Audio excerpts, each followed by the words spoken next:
Kaya po ako nagbibideo ngayon dahil po ay may gagawin po ako.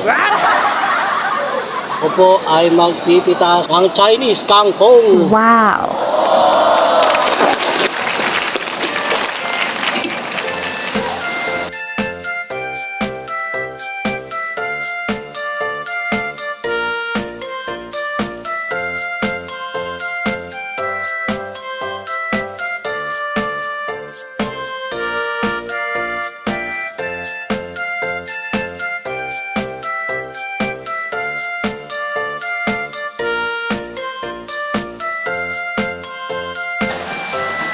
Ano bang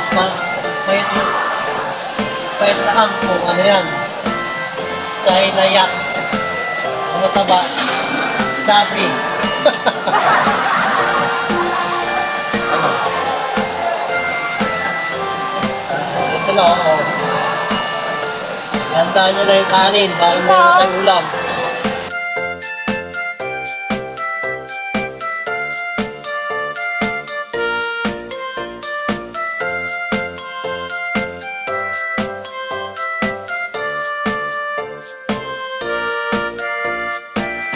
Ito po yung mapipitas natin sa secret garden ni Leopoldo.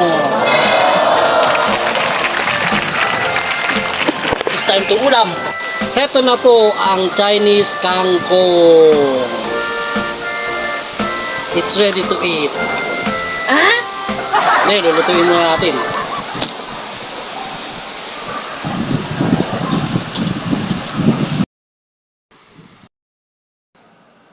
Tara.